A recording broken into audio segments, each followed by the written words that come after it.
उज्जैन की वो कड़ाके की ठंड वाली जनवरी की भोर थी, जब शिप्रा नदी के तट से आने वाली बर्फीली हवाएं पूरे शहर को अपनी आगोश में लिए हुए थी।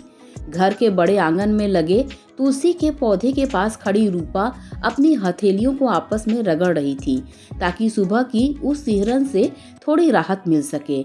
रूपा की शादी को अभी साल भर भी नहीं हुआ था, पर इस बड़े से परिवार के अनुशासन और ससुर जी की सख्त तबीयत से उसे हमेशा डराए रखा।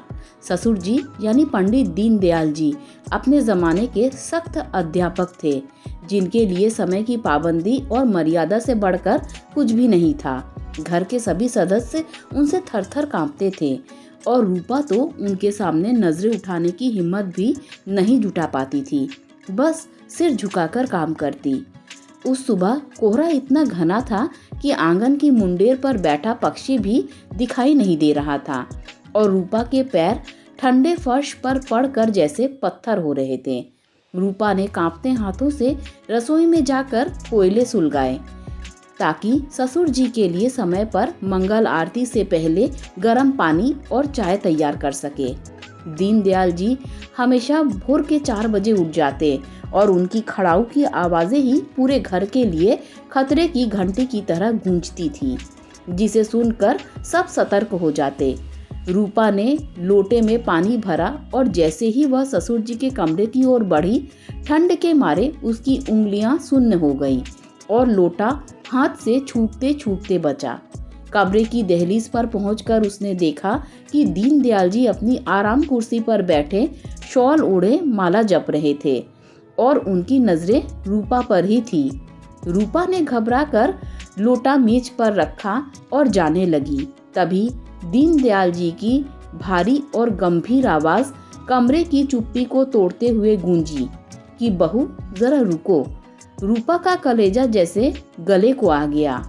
लगा कि शायद आज फिर देर हो गई या फिर लोटे की हल्की सी आवाज ने उसका ध्यान भटका दिया।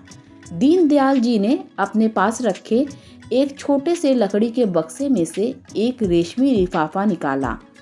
उसे रूपा की ओर बढ़ाते हुए बड़े ही मध्यम स्वर में कहा, बहू, ये पहली संक्रांति है तुम्हारी इस घर में और मैंने देखा कि तुम सुबह सुबह बिना स्वेटर के ही सारे काम निपटा लेती हो। यह ठीक नहीं।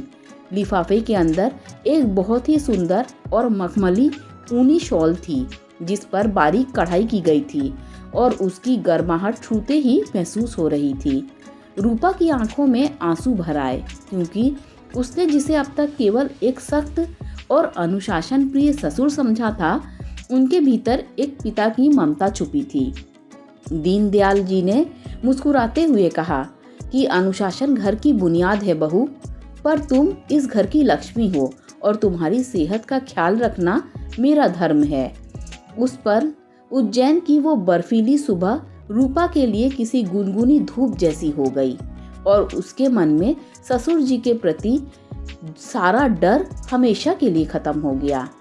उसने महसूस किया कि जो इंसान बाहर से इतना कठोर दिखता है, उसके भीतर अक्सर उतनी ही कोमल और सच्ची भावनाएं दफन होती है, जो वक्त पर जागती हैं। दिन चढ़ने के साथ ही कोहरा छटने लगा और महाकाल के मंदिर से आने वाली शंख की ध्वनि ने पूरे घर को एक नई ऊर्जा और सकारात्मकता से भर दिया। रूपा अब उस घर में डरी सहमी नहीं रहती थी, बल्कि उसे पता था कि उसके ऊपर एक ऐसा साया है जो उसे हर मुश्किल और ठंड से बचाकर रखेगा। जेठानी जी ने जब रूपा के कंधे पर वो महंगी शॉल देखी तो उनके चेहरे का रंग उड़ गया, पर ससुर जी के फैसले के आगे किसी की कुछ कहने की मजाल न थी। रूपा ने भी जान लिया कि रिश्तों को केवल नियमों से नहीं, बल्कि सम्मान और एक दूसरे के प्रति संवेदनशीलता से ही सींचा जा सकता है। उसने उस दिन संकल्प लिया कि वह भी इस परिवार को उसी प्रेम और अनुशासन के साथ जोड़कर रखेगी जैसा उसके ससुर जी ने उसे सिखाया था। शिप्रा की लहरों की तरह ही जीवन भी निरंतर बहता रहता है और कभी कभी एक छोटी सी भेंट ही बड़े बड़े मनमुटाव और डर की दीवारें गिरा देती है। आज भी जब उज्जैन के कड़ाके की ठंड पड़ती है तो रूपा सबसे पहले ससुर जी के लिए वही पुरानी कुर्सी और गरम चाय तैयार करती है और वह शॉल हमेशा उसके साथ रहती है। वक्त गुजरता गया। उस एक भोर ने ससुर और बहू के रिश्ते को पिता और बेटी के पवित्र रिश्ते में बदल दिया, जिसने पूरे मोहल्ले के लिए एक मिसाल पेश की। रिश्तों की असली गर्माहट उन्हीं कपड़ों में नहीं बल्कि उन जज्बातों में होती है जो हम बिना किसी स्वार्थ एक दूसरे के लिए महसूस करते हैं। रूपा अब इस घर की धुरी बन गई थी और उसकी मुस्कुराहट ने उन पुरानी दीवारों में भी जान फूंक दी थी जो कभी खामोश और उदास हुआ करती थी।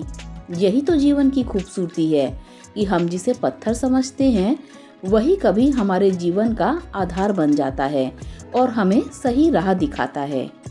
सीख जिंदगी की यही रीत है, जहाँ सम्मान और स्नेह का मेल होता है वहीं परिवार स्वर्ग की तरह महकने लगता है।